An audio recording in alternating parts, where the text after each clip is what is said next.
জি। হাপলা two সিটা কোন দিকে? কার কাছে যাবেন? আনিসুজ্জামান। কি কাজ? আচ্ছা, একটু ব্যক্তিগত কাজ। এটাই তো জানতে চাচ্ছি, ব্যক্তিগত কাজটা কি? আশ্চর্য, ব্যক্তিগত কাজের কথা আপনাকে কেন বলবো আমি? কি হলো, আপনি উকি ঝুঁকি মারছেন কেন? আচ্ছা, আপনি আমাকে বলবেন প্লিজ, মানে শাপলা টু সিটা কোন দিকে?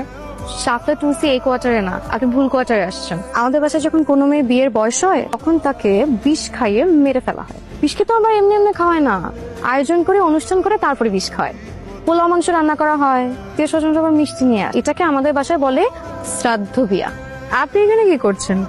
হ্যালো, এত সকালে আপনি এখানে কি করছেন? না মানে এদিক দিয়ে যাচ্ছিলাম তো, হঠাৎ করে শোভন কল দিল, তাই গাড়িটা সাইড করে ফোনে কথা বলছিলাম আর কি। তাহলে আপনি বাসায় যান, মানে আজ শনিবার তো, বাবা বাসায় আছে, আপনি বাসায় যেয়ে বাবার সাথে গল্প করেন। ভালো আইডিয়া, কিন্তু মানে এদিক দিয়ে যেহেতু যাচ্ছি, দেখা করে আসাটা তো উচিত। হ্যাঁ।